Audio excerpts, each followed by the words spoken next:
Welcome to Conscious Conversations. I am Ariana. And I'm Cami. It's in our hearts to expand your mind and reality and elevate the consciousness of the world, one conversation at a time.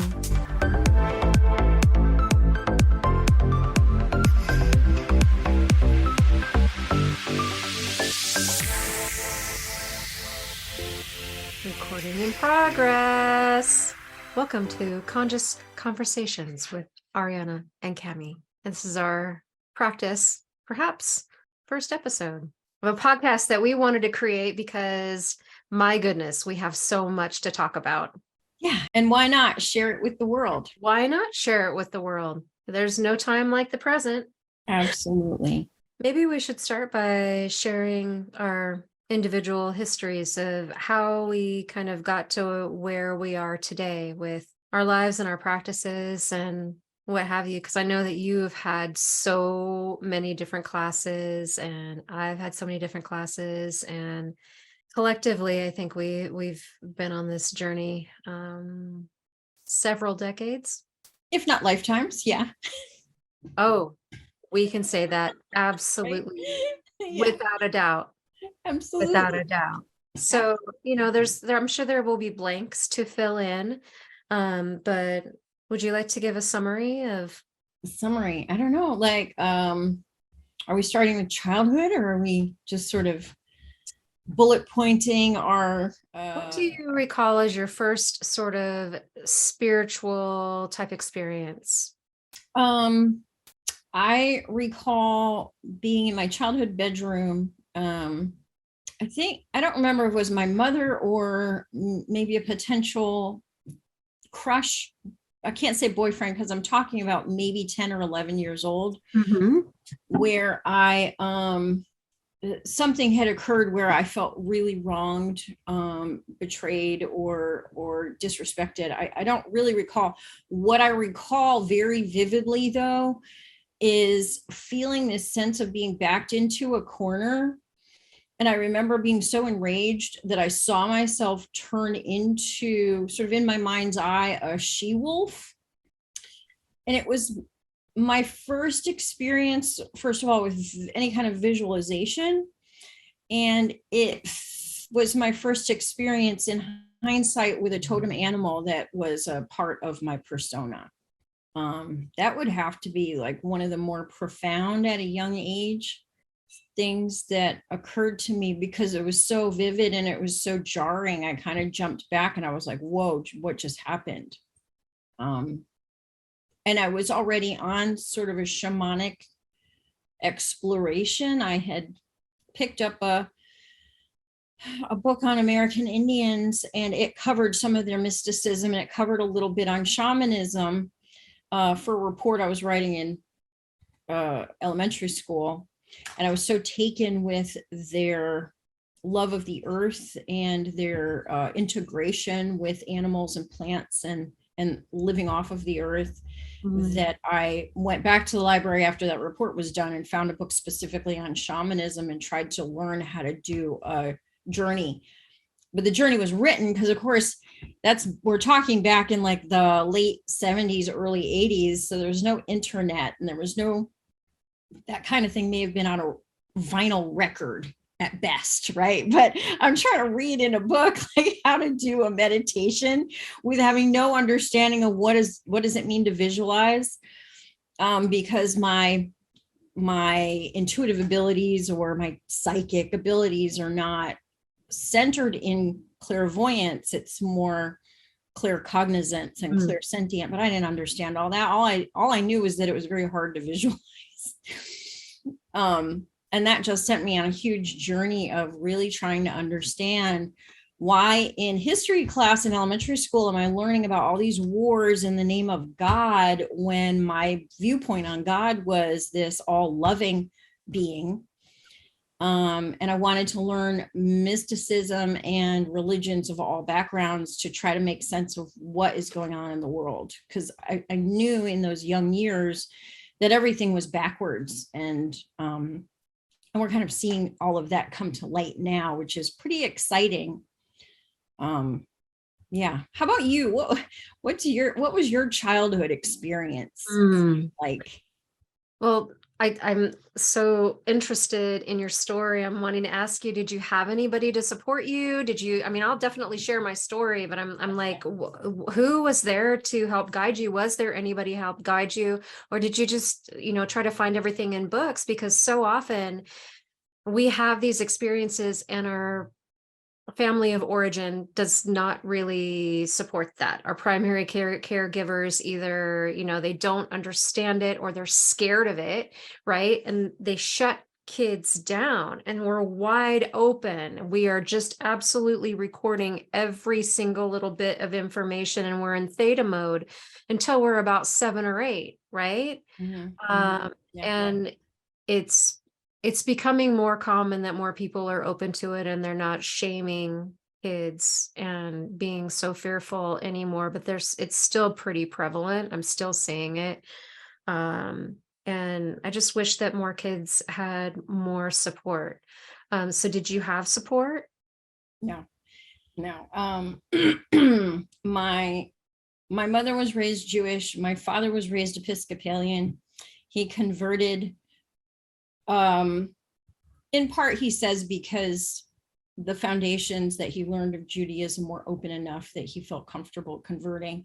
But if he wanted to marry my mother, there was no choice involved. So he did. So I was raised somewhat Jewish, but not really strict. I chose to learn more about the religion I grew up with more than my parents knew or more than they were interested. And they were just so traditional in their life: go to work, watch TV, go to bed, get up the next day, and that's it. And so, I had an understanding that even as a really young kid, that I had more awareness than they did, and that frustrated me a lot. And their favorite saying was, children should be seen and not heard. So I was immediately invalidated at every turn. So yeah, no, there was absolutely no support. There was no kids I could really talk to until I remember maybe in high school. There was a girl, somehow we ended up talking, and she told me she had had an out-of-body experience. Okay. And I was like, oh my God, I want to do that. Like, how do you do that? But she didn't know how she did it. She just sort of half fell asleep on the couch one day and found herself floating above her own body.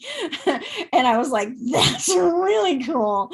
But it was a very lonely experience. Absolutely. It is So a I lonely was an experience. absolute bookworm. I spent most of my time in the library or in the woods with a book, pretending I was talking to fairies. So, I mean, I was a weird kid. I think there's a parallel with you and I there. I mean, there's definitely some differences, but I resonate with that experience of feeling really alone, not really knowing who to talk to and how to talk. Well, I did have some support. So I'll use this as a segue to share a little bit of my early experiences. And there's so much more to share, but I had surgery about a month before my 4th birthday.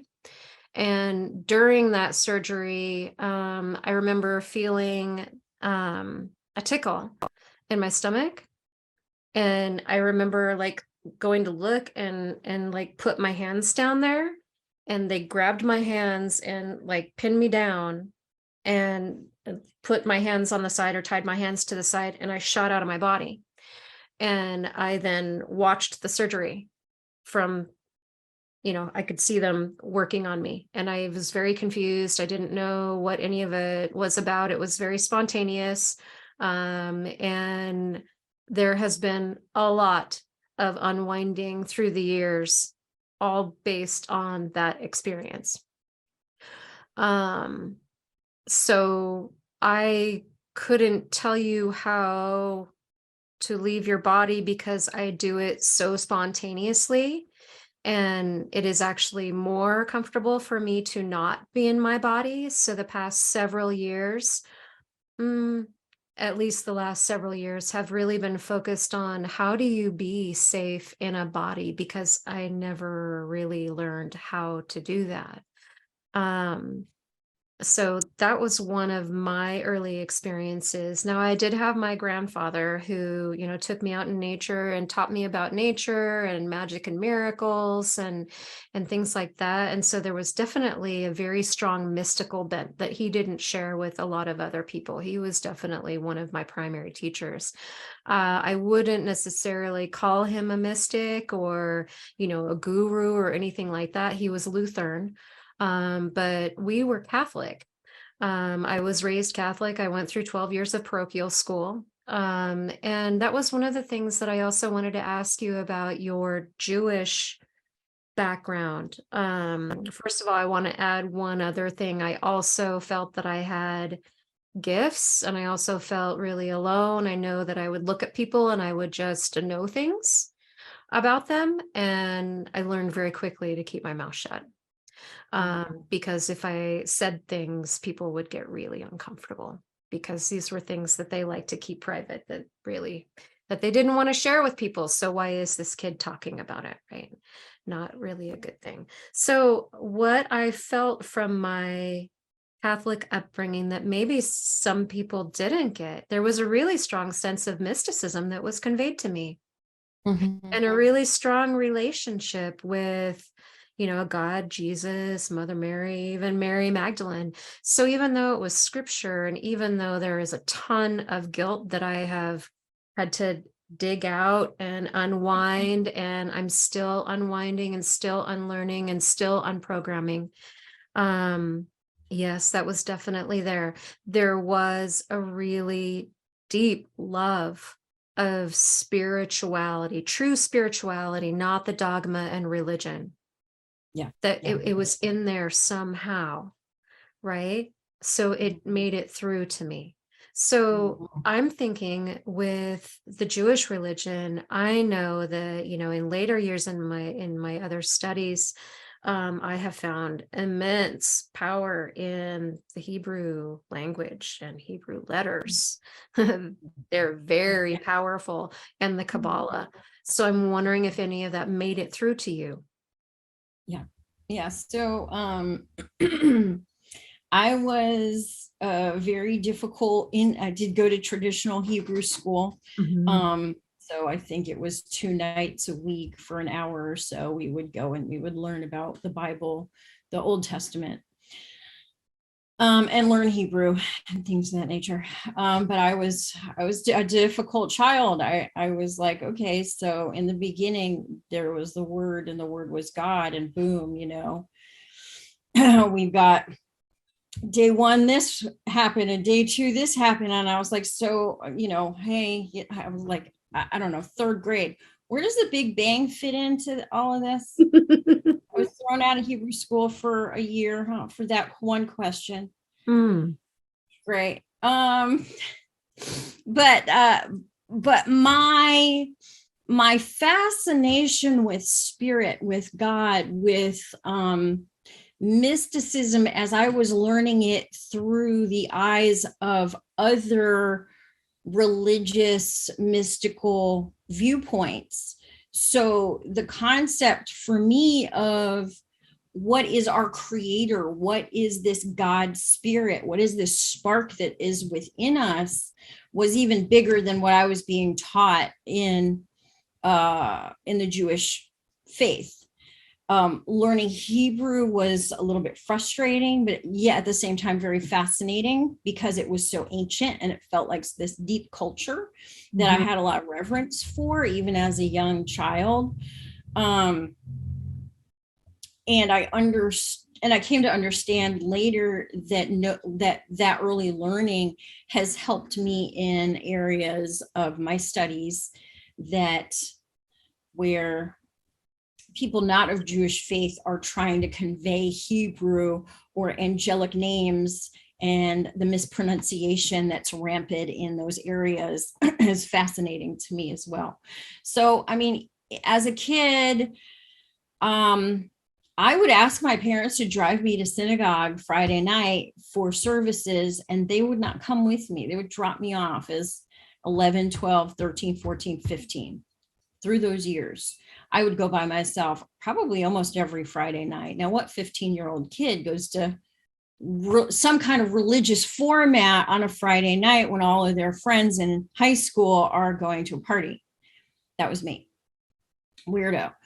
But yeah, I had so much reverence for the music, for the songs, for for lack of a better word, the pomp and circumstance of being amongst all these artifacts in this ancient tradition meant a lot to me. Yeah. Yeah, you can definitely feel that, and I bet you did. Almost like I want to say psychometry, is that the right word? Where you're picking up the data, information, Yeah. feelings, all of that just from being around the artifacts. Right. I would say the big difference between your story and my story is really interesting now that I'm hearing your background is that I was so invalidated by my parents that when my intuition, which is based in clairsentient, where I would feel things in my body to give me information, or claircognizant, where I would just kind of know things in my mind, but there wasn't a voice or there wasn't a visual to validate it, even if it was more intuitive than reality. So I spent a lot of time invalidating myself because that was my upbringing. You're wrong. You don't know what you're talking about. Be quiet. You have nothing to say. So when my intuitive devices were trying to activate, I can look back on most of my early years through my 20s, through even my 30s, where I started to really learn about intuition and about listening to it, and really, really struggling with, this can't be real. I can't know this. I can't be feeling this. I'm making this up. And that was something I really, really have had to work with a lot. Definitely. If it gets shut down for any reason, then it takes a lot more effort to bring it back up again. I would say that my grandfather was probably the only one that I could talk about this stuff with. I did have a second cousin, and I remember her coming out out from Minnesota when I was like 8, and we looked for four-leaf clovers together. And I still to this day I look for four-leaf clovers. But she had that same thing, that same magic and mysticism bent, and she really helped to open my eyes. And she's the one that taught me to see auras when I was 15. But everybody else in the family shut it all down. Yeah. If it's not right in front of you, it's not real. I would say, bred for corporate in the way that I was raised. You are not to rely upon a man for anything. You have a very high intellect, and you will learn to do well in your studies and move forward and go to work for a large corporation, and you will succeed. And I did it. I mean, that's what happened.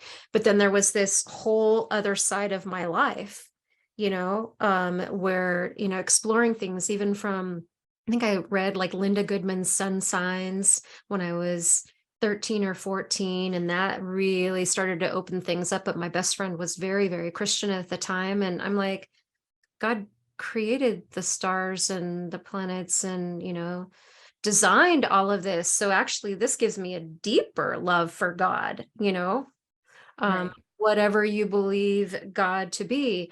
And then I read a book. Gosh, I can't remember the name of it or the author, but it's like The Girl with the Bright Blue Eyes or something like that. And it was a book about reincarnation and about the studies that they did with kids where they claimed to have had these other lives, and they studied them and took them to the places where they said they were from and had these experiences and things like that. Again, that was very, very mind opening. So, from my early teens, I still had these injections and these touch points, right, that kept me on my path, and then one thing after another. So, you know, going into corporate, I had this whole side of my life, right, that provided the foundation, the stability, and, you know, money, frankly, to afford me the opportunity to go through a lot of training and experiences and things in this other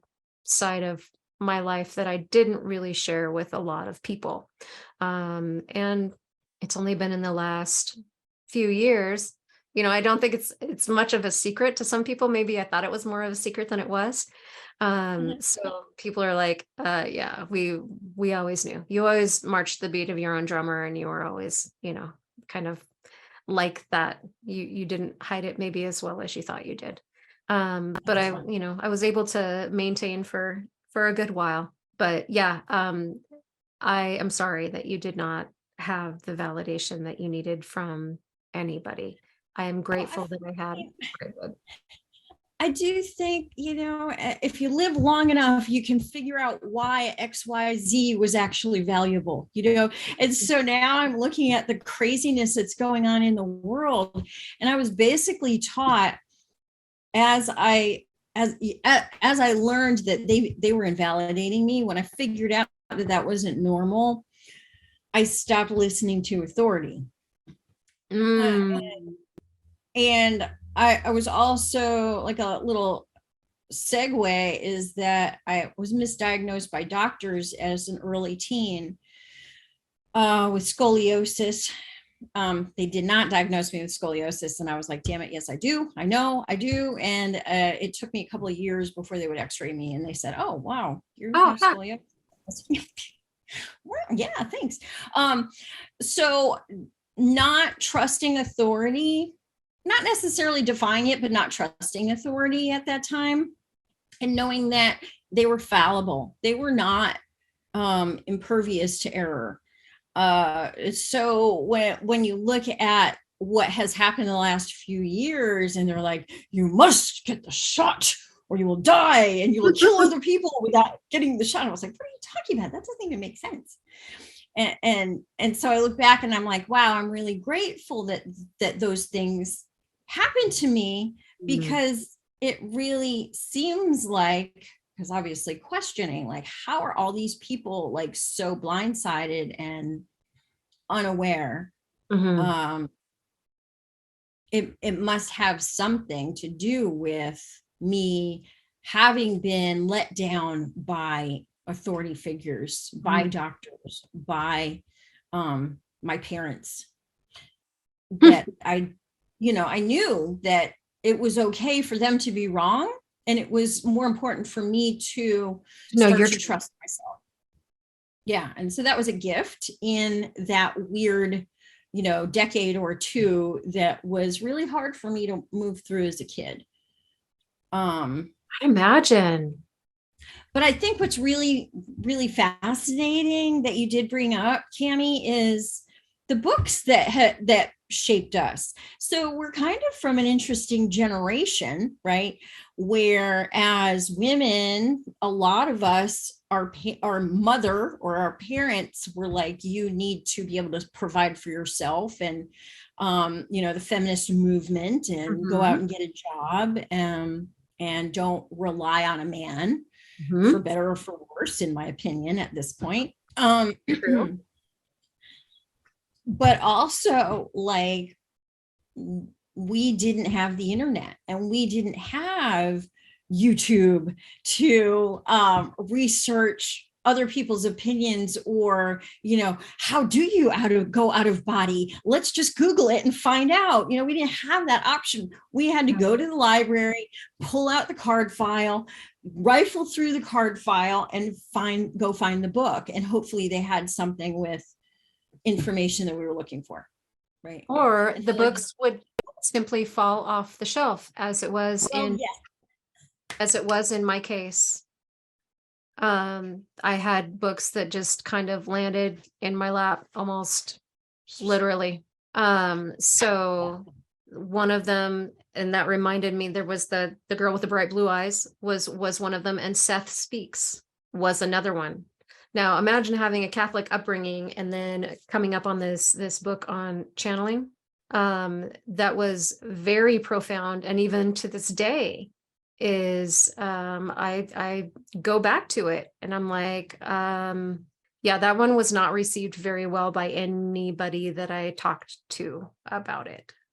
And yeah, even today, you get some reactions to that. And I know you were talking about the mistrust for authority, and I did have some, there was always a knowing, right? And just kind of an understanding, and not absolutely giving my power away to authority, just like without asking or without questioning it.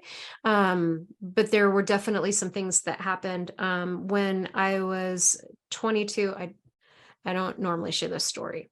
When I was 22, I had this book called Opening to Channel, and I started practicing with it, and I started getting these headaches.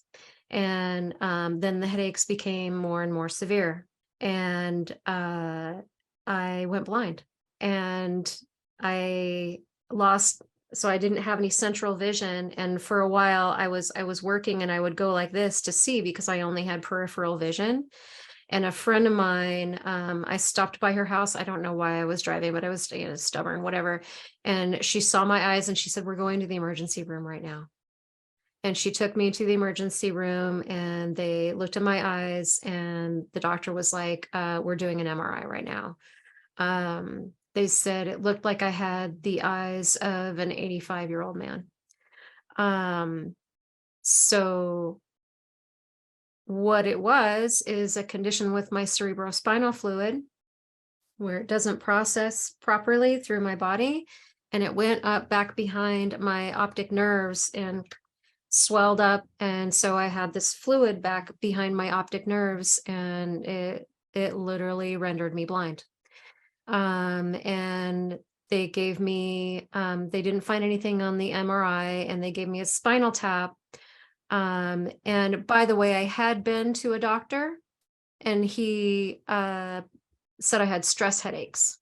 And so that's why we continued. And I'm like, this medication isn't working. My headaches are not getting any better. And thankfully, this ER doc knew an ophthalmologist or neuro-ophthalmologist. He had seen it before, and he diagnosed it, and they were able to get it turned around. I did end up having surgery, having to go to the KCI Institute in Oregon, and had a wonderful surgeon who had to take this eye and get the fluid out because the medication wasn't driving it down fast enough. And having a spinal tap, and the fluid literally shot out. And I was on medication for years for that. And went asymptomatic for a while, and it was pseudotumor cerebri. It's what they call it, or idiopathic intracranial hypertension. But it may or may not have been precipitated by trying to learn to channel. So it gave me the mistrust of authority with, at least my initial general practitioner, who tried to say that it was just stress headaches and didn't know what else was going on. It is a rare condition. So, but still there was a mistrust, like, you don't know what you're talking about. There's something else going on here. Right. And just, by the grace of God. And I got my vision back after the surgery. It took about 6 months. I wasn't allowed to drive. And then I did have a recurrence in 2001. But I haven't had a horrible recurrence since. So in 2001, I knew what it was. I said, "This is what it is. I need a lumbar puncture, and I need this medication right now." And so had I not known that, they probably wouldn't have known what was going on. So anyway, the weird medical stuff, and then the things that maybe change our path a little bit, because I know that it wasn't until probably 5 years ago that I became comfortable with channeling again. And I'm very, very aware of, how things kind of open up. But basically, I feel like I blew myself out, whether it was purely coincidental or not. something definitely happened. I had an experience, and it wasn't a fun experience. I don't recommend it. So I guess kind of where I'm going with that is that I definitely understand your mistrust of authority and questioning, and I definitely had that as well. Along with, when you try to push things and you're not quite ready for it, like the experiences that people have with Kundalini awakenings, whether they're pushing the Kundalini awakening or they're taking psychedelics in order to open up faster. It can have unexpected consequences. And I'm not trying to be a fear monger in any way, but this is a path. Just because somebody is awake and they've had spiritual experiences that, I had my awakening 2 months ago, or I had my awakening a year ago, and now blah, blah, blah. The body is a little bit slower. It takes a while to integrate. Just because you're awake doesn't mean you're walking in your spirituality. Walking in your spirituality and having a daily practice and moving forward and actually being spiritual as part of your being, not something that you're doing, takes work. Yeah. It's well, not. Yeah. That's really valuable. I've definitely seen clients who are deliberately trying to push their awakening with, as you said, the psychedelics, with either fasting or, very limited, strict dieting, exercise. And I have not seen it be beneficial to their bodies or to their consciousness. I would say some of them are borderline driving themselves into some kind of a psychosis. So it's very, very, very scary to try to overdo it. And it typically means that there's something underlying within the mind, within the psyche, within the trauma body that needs to be, that's really asking to be addressed, but is being distracted from by chasing the consciousness. Chasing the consciousness. Another distraction, right? It can be absolutely another distraction. We have talked about this before, but the decision to be embodied on this planet at this time, it's very easy to escape into drugs and alcohol and other experiences and get sort of addicted to that. And it's the experience that takes a while. I had heard this before, but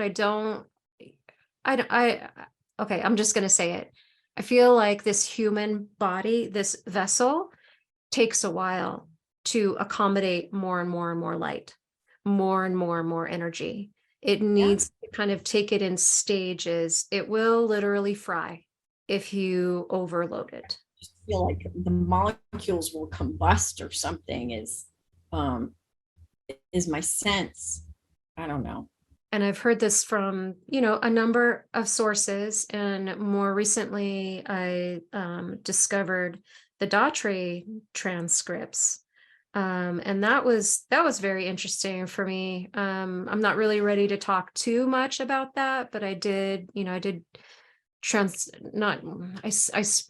narrated some of them.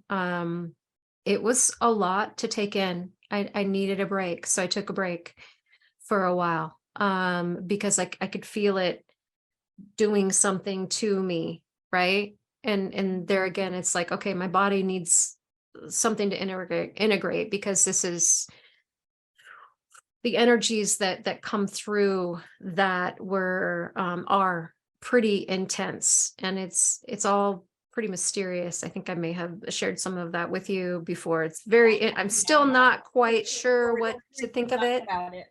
Yeah. But I think you bring up a really interesting thing that I do want to address.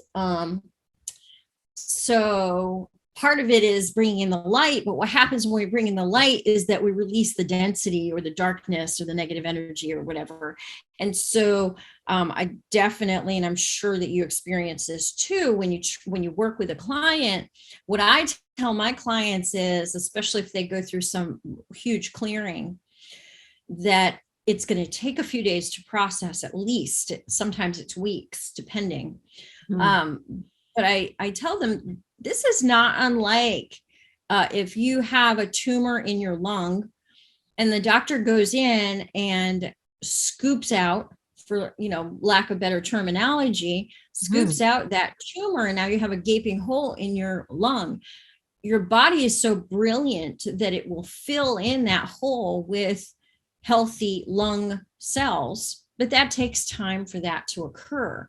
And it's not any different when we do these energy clearings or bringing in light to release the density outwards, which is it's just a sort of another way of doing it, that the body has to recalibrate to where that density has gone from and readjust itself sort of on an energetic level. Do you agree with that kind of analogy?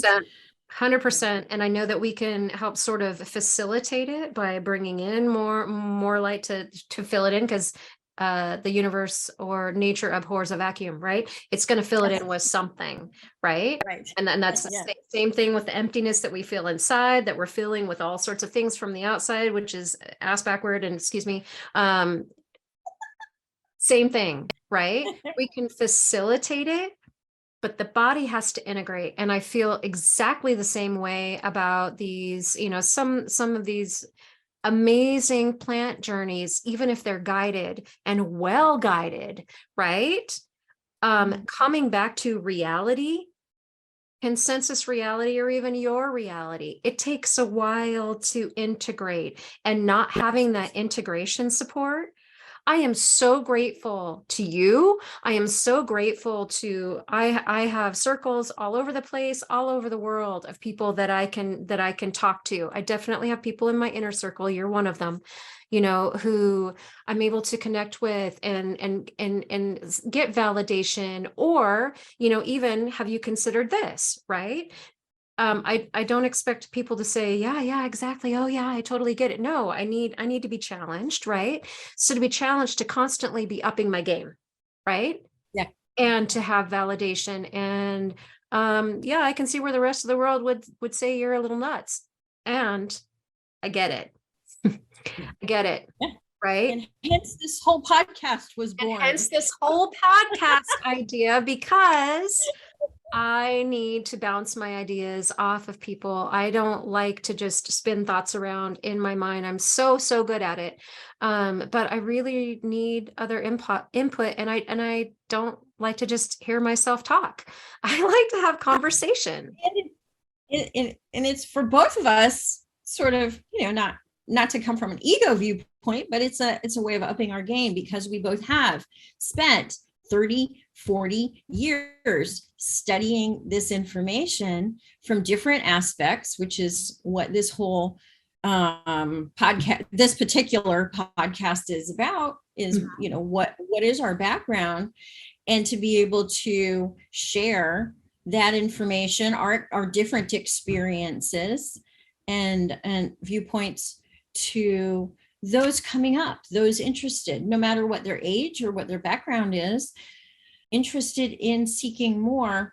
Hopefully there will be people that find these conversations helpful on their own journey. I've had a saying since I was in high school, actually, we're all out there in the ocean just trying not to drown. And if we each reach out a hand, we'd be able to pull all of ourselves back to shore, one person at a time. And so I very much believe we are like this beautiful conscious chain link. There's someone above me, there's someone above you, there's someone above them, and we're all just trying to get ourselves there. And there's those behind us, and we have to share the information and pull everyone along with us. Yes, absolutely. And it's all little lifelines for everybody. There's a literal net of Yeah. light Yeah. that is available for people. And I have thought for quite a while, and I know we've had our conversations before leading up to this, like, man, if I were just sort of waking up or hadn't really had other people to talk to about this or whatever, and I was trying to learn and just looking at all sorts of YouTube videos and looking at all these classes and trying to gain my discernment and whatever, like, man, what I wouldn't give to be a fly on the wall, to listen to conversation for people who have been doing this for decades, right? Yeah. And so that is sort of what sparked this idea. Let's do this, right? I know I've been looking for somebody who can I do this with, because I don't want to do this alone. So I've found such a soul sister in you, and I am so grateful for you. I mean, our amazing conversations, and I feel like we're just, doing this for each other. I love it. So do you think it would be of value to talk about some of the different books and or different classes that we've had, just to kind of share a little bit of that? Yeah. I'm gonna miss some, but you want to go first? Sure. Okay. I'll start with the books. So the books, obviously, the shamanism was one of the very first books that I read, that I still look back on trying to read how to do a journey. It was just funny. That followed by the Tibetan book of living and dying, just 11-year-old normal books to read. And that was really heavy. I was like, I don't understand this word compassion, because that didn't exist in my household as far as I was concerned. That took me years to understand what that word meant.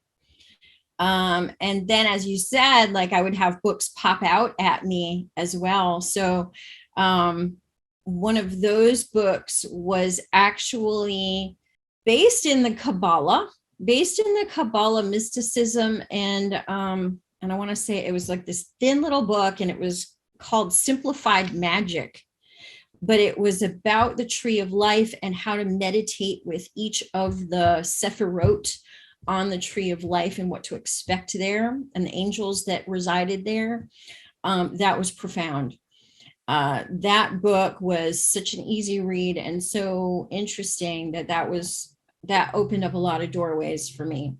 I'm writing that down. What was that called again? Simplified Magic. I haven't read it. I'm wondering if even to put a list of books that we might recommend underneath the posting of this video might be awesome. Yeah. Okay. So Daniel Brinkley was someone that I read a lot of, The Way of the Peaceful Warrior. Yes. Dan Millman. Yeah. Oh, Dan Millman, but Daniel Brinkley, what did he do? Oh, Saved by the Light. Yes. And those, right? So that's where I learned about past lives, and that was very eye-opening for me. I'm trying to think of what the big ones were. Could go into my book. Dolores Cannon, of course. I did stumble on Life Between Lives. That was after the whole past life thing, and that got really interesting for me. I did go down some dark paths. I've read some Aleister Crowley, some 777, and the Golden Dawn. Yep. And got a whole shelf with that stuff still there. It's part of the path. It's just right. How to read tarot, how to do astrology, how to do numerology. All of that really opened up a lot of doorways for me. But I would really say, like, one of my favorite books is, and I think I want to say, no, I'm not going to say, the same guy that wrote Jonathan Livingston Seagull. Yes. Richard Bach. Thank you. I've read almost all of his books. That was good stuff. One of them is called The Bridge Across Forever. Or Forever. Yeah. Bridge Across Forever. I think so. And that defined like the kind of relationship I wanted, because they were having these mystical experiences together. And I was like, oh my God, where do I find that? That's amazing. Yeah, those, I would say some of those were some of the books that really pop out in my mind right now. I'm sure we're going to be sharing more for sure. I mentioned Linda Goodman. She was definitely one of my favorite authors. I went on to read After Sun Signs, Star Signs, Relationships, Goobers. I had an experience in early in college, like just after high school. So while I was raised Catholic, I was a reborn Christian when I was 17. I had met these people at work and ended up going to a church camp and volunteering with them and really enjoyed it, and accepted Jesus Christ as my personal savior, and went into college. My license plate was "God bless you." I remember people having conversations in one of my college classes about crystals, and I was so uncomfortable that I had to leave the room. I really, really had a problem with it. And then in ceramics class, I met this lady that, like, I don't know, her dad was like a Sikh and she had been raised with metaphysical stuff. And this was, I was still in Oregon at the time. And she made metaphysical topics not scary to me. It was just normal and acceptable, and it was all okay. And I started absorbing everything I could get my hands on, anything on any occult topic, any astrology, numerology, anything. I absolutely absorbed everything like a sponge. And I ended up kind of following her out to Colorado, and things continued. Then I met some other friends, and they had a metaphysical shop, and so I spent a lot of time at the metaphysical shop. But going back to books specifically, Linda Goodman, Mary Summer Rain, which is actually one part of what led me out here, because Linda Goodman lived in Cripple Creek. She talked about Cripple Creek. Mary Summer Rain lived in Woodland Park. And I said, I have to go there. I have to go there. I have to go there. I have to go there. And so when my friends moved out to Colorado, within 6 months, I had manifested my company moving me to Colorado. Was this an easy journey? No, it definitely was not that. There were a lot of lessons involved with that, manifestation. And I'm not going to go into that right now, but Linda Goodman, Mary Summer Rain, those were two of the keys for me. Very, very pivotal. Barbara Brennan, Hands of Light and Light Emerging. When did I take my first Reiki class? Late, late 80s, I want to say late 80s, early 90s, was when I started with Reiki. And I was working in insurance at the time, and I wanted to go to reflexology school, but I couldn't afford it. I did, later go to massage school in 2000. I mean, there's just so much that's been, in the journey that, like, I mean, I have bookshelves. I only have like a third of my books in here, and I've got five full bookshelves. So I love books. I'm a Libra, as are you. I know. I love my books too. But definitely anything astrology.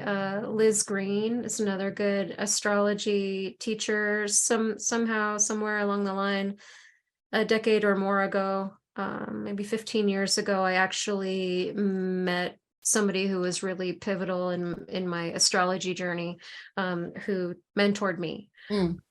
And so that was really big for me. And that's one of the things that I'm thinking, like the timing of our actually doing this podcast.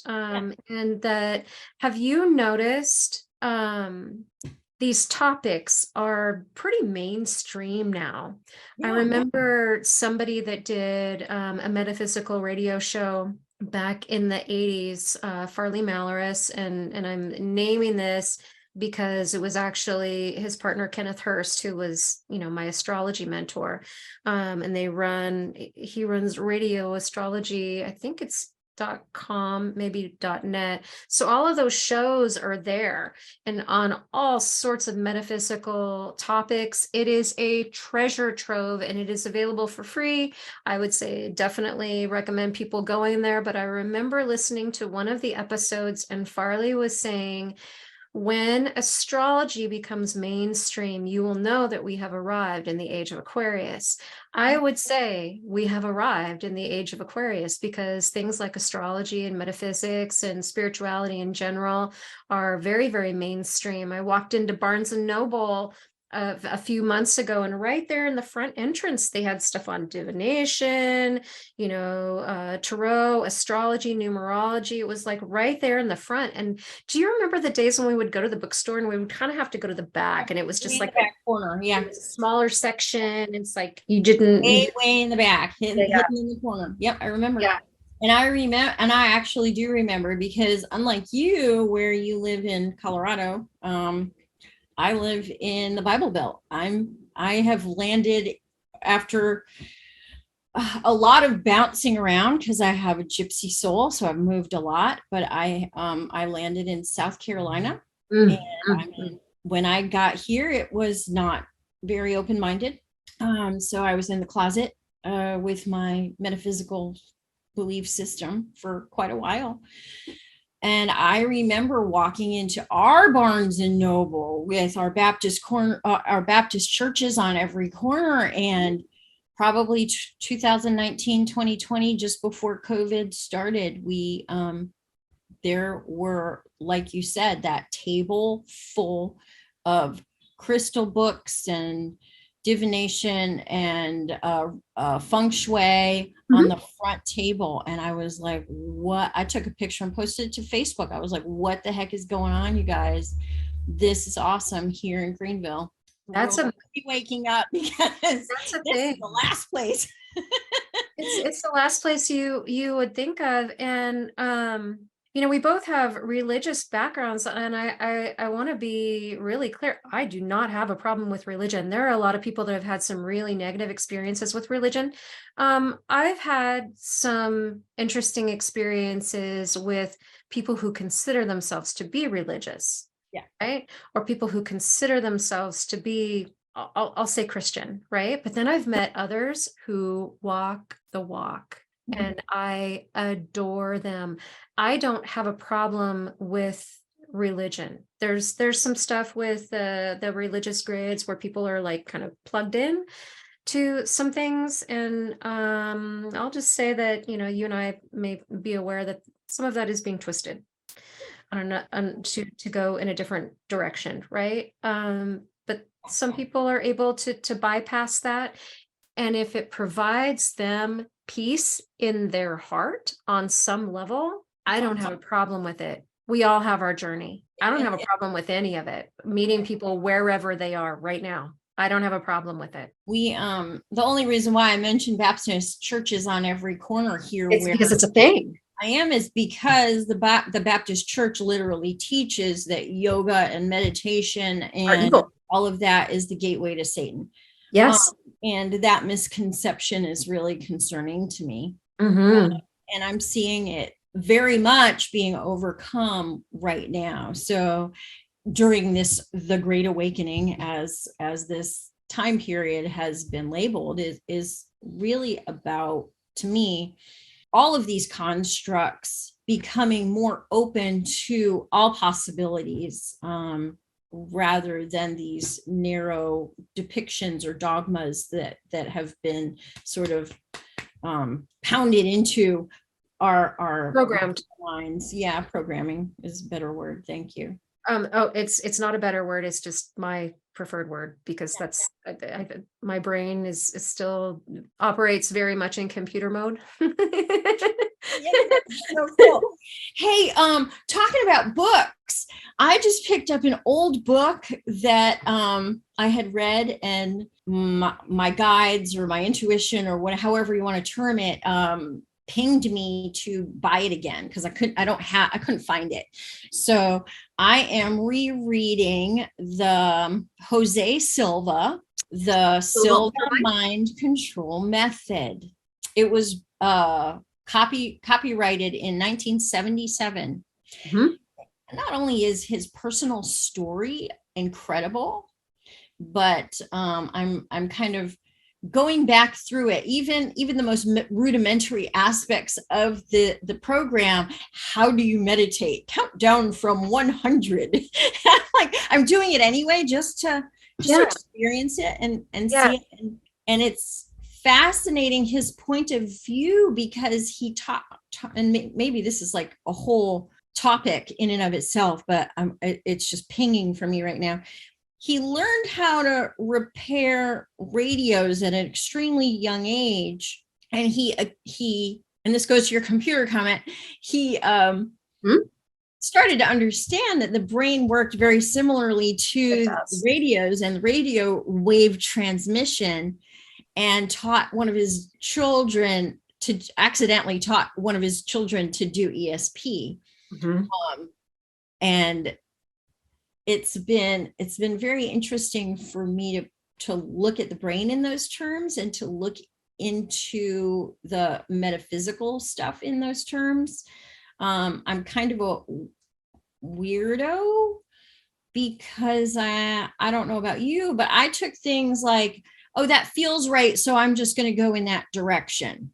Right. And so I didn't understand. I took a lot of classes. I lived in New York City in my 20s, and I had the opportunity through the Learning Annex to take all kinds of classes for $40 a pop. So, I mean, I was doing all kinds of cool stuff. And then I found a Buddhist temple in the heart of Manhattan where they taught you how to meditate for 13 weeks or something. So I was doing all these really cool classes. And now I'm looking at the science behind it in my 50s. But before, I was just like, I don't care why. I know it works, and I'm just doing it. And now I'm looking at the science, and I'm like, wow, there's actually quantum physics proves XYZ. And this, like, the way Jose Silva talks about the radio for the brain, that works. And, you know, it does. One of our mentors, John Newton, talks a lot about the computer and how that works, right? So it's just really cool. He's definitely still one of my favorite teachers for sure. And that's how we met. And I'm so grateful for that. I started practicing his work in 2016, and then we, retook the classes in order to get his level 3. And that's how we met. And I'm so grateful for John for so many reasons. It comes down to really the core of my work, of everything, of tracking and being able to do all of this stuff, right? Coming back down and simplifying it to it's been more powerful than really any other modality that I've ever practiced. There was something that I wanted to the science, the mix of science and spirituality has always been a fascination for me. And I know that the human mind likes to find meaning, right? It wants to know why. So, like, even all of this Akashic record stuff, like, I can pick out little pieces and whatever, and I can say, this is what I'm seeing, this is what I'm experiencing. But if you need somebody to tell you the Harlequin romance of your lifetime or whatever, for you to find some meaning with it, I can refer you to somebody. That's not really how I work, right? But I can give you enough information and bits and pieces for it to all come together. But the way that I see it in my mind's eye is very computerized. And even with channeling, I'm tuning a radio to frequencies, and even feeling in my body, I'm feeling frequencies, and I'm feeling for things. Like, if somebody's having a core issue, I'm like, what is that? And where did that come from? And I'm feeling for it in my body. So even though it wasn't the same experience, I'm feeling for that frequency. So I definitely work with frequencies and the concepts, computer concepts. And I loved that Jose Silva was talking about, they say what you resist persists. Yes. So he was talking about with the lines in the radio, and where he found that there was resistance in the lines, that it caused this feedback, right? Or the information wasn't getting through. So in removing the resistance, things were able to flow. That is actually a metaphysical concept as well, right? So that parallel is there. And now as science is coming up, and I've been so excited for these times for science to catch up with spirituality, because I have known that it was there, that we simply didn't have the equipment developed and invented yet to prove it. And now finally we are starting to be able to prove it. And there's a lot of people who still think it's a bunch of woo, but you go talk to Joe Dispenza and Bruce Lipton and Greg Braden. Those are, three heavy hitters who are able to show the science behind it. And I love that. And then there's also people who are working very, very quietly in medical fields and high levels of achievement with PhD level experience who are exploring spirituality and bringing them together. And I remember, go ahead. What's very interesting, and I read this recently, sorry, my brain is going in a million different directions. I had a client who had his spiritual awakening accidentally because he was going through so much trauma and nothing was helping him. And he did a ketamine treatment. And the ketamine treatment blasted his Kundalini open accidentally. That was not his intention. One session, wide open, went bonkers, right? And found me on the internet to try to make some sense of what was happening to him. But he sent me a study because he was trying to explain to the doctor that gave him ketamine what was happening to him. And he's like, you're irresponsible if you don't know how to deal with me, because you're going to have other clients that have this same thing happen, where now he's like just like wide open. And he understands that his religious background was limiting him, and his entire family thinks he's nuts. And he's having metaphysical experiences. So he sent me this study where they were talking about, they actually studied the mind on ketamine treatment and showing that there was a spiritual connection. So there is a scientific study out there on this. And one of the things that they talked about in this study was back history. And that's my point of what I'm trying to get to, is the back history of the medical industry used to have spirituality in it, and they took it out. And that was a piece of it. And it was systematically removed to bring the pharmaceutical or the medical or the technological to the forefront, because you can't really charge people for spiritual service, for human touch, for loving, for prayer in the hospital, things of this nature that were actually at one time common and helped the healing process. It's proven. And so it now is absolutely proven. The power of prayer alone is proven. Okay, I'm glad that we have proof. I'm glad that we are shifting in that direction, and that it just brings up so many topics for me. I just like, my mind is going in a million directions. We probably should talk about wrapping up. So good. For this one. How long are we? I don't know. I'd have to look at the recording. It's not telling me how long we've been going, but it's so much fun. I know. I love it. Maybe in wrapping up, like, is there something you want to share about current time or projection into the future about your experience? Maybe that it is so wide open right now. I think the one thing that I would like to say that's coming to mind is anything that is out there that people want to explore that expands their idea of what is possible versus what they have been taught, to know that there is always a choice in all of the coaching and teachings and trainings and experiences that I have had. The biggest struggle is with people not knowing that they have a choice, that it's like they don't even know what's possible. And in opening that question, what's possible, right? Your mind will start to open and you will start to receive experiences and knowings and all sorts of ideas as to what's possible. And also be careful what you ask for, because truth is stranger than fiction. And we are probably going to go down some crazy, wild rabbit holes. Stories to share on that one. We have some stories to share on that for sure. But for people just to know that there is a choice, right?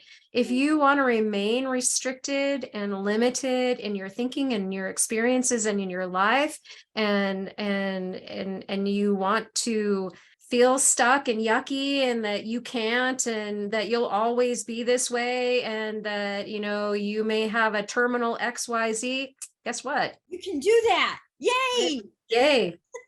Enjoy that. And if you want something different, there are choices. Yeah, totally. Yeah. You want to wrap up with? Oh God, I had like this big thought. I know what it was. Thank you.